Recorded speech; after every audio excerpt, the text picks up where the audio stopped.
પ્રસ્તુત છે પ્રાસંગિક નવરાત્રિનો પ્રારંભ. સંપાદન અને પઠન અશરફ નથવાણી.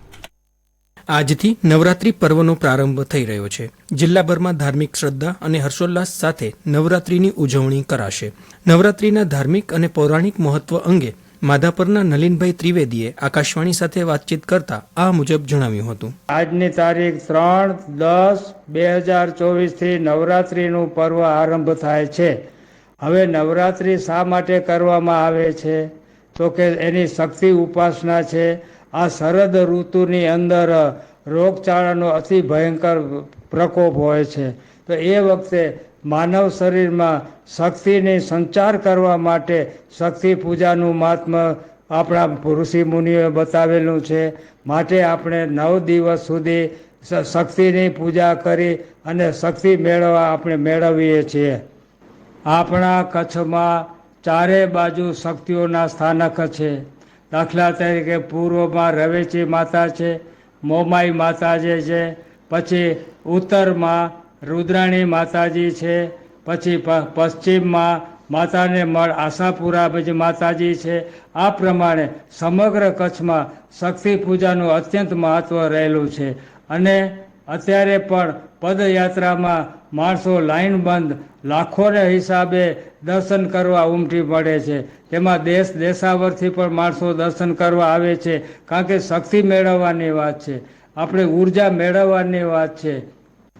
શક્તિની ઉપાસના સાંપ્રત કાળમાં અતિ આવશ્યક છે, કારણ કે આજે વિશ્વમાં ચારે બાજુ ભયંકર કુદરતી આફતો વરસી રહેલી છે. ધરતીકંપો થાય છે, પૂર આવે છે, વરસાદ સતત થયા કરે છે, લડાઈ ઝઘડાઓ ચાલુ રહેલા છે, એટલે સંપૂર્ણ વસ્તીનો નાશ પામે છે. એટલે શક્તિની ઉપાસના અતિ આવશ્યક છે. દક્ષિણાયન ઋતુમાં આસો સુદ એકમથી શારદીય નવરાત્રની પ્રારંભ થાય છે. શારદીય નવરાત્રનો આરંભ પૂજા ઉપાસનાનો ઘટ સ્થાપનની પ્રક્રિયાથી શુભ મુહૂર્તમાં એનો આરંભ કરવામાં આવે છે. નવરાત્રિના પહેલા દિવસે શૈલપુત્રીની પૂજન અર્ચન કરવાનું, 2 ટાઈમ પૂજા અર્ચા કરી આરતી કરવાની.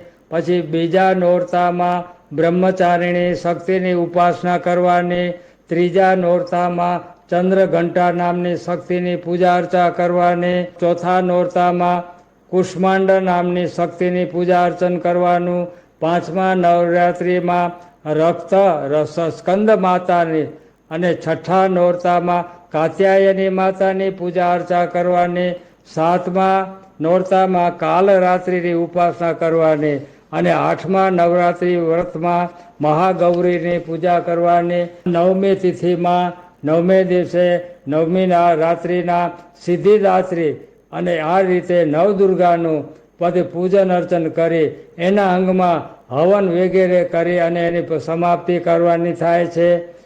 આ પ્રમાણે નવરાત્રિમાં નવ શક્તિની પૂજા અર્ચન કર્યા પછી આપણે શક્તિની ઉર્જા પ્રાપ્ત કરવાની અને સતત 12 મહિના સુધી આપણી શક્તિ વધ્યા કરે એનો આપણે પ્રયત્ન કરવો. આ પ્રમાણે શક્તિ પૂજા અત્યારના સાંપ્રત કાળમાં બહુ જ જરૂરી છે.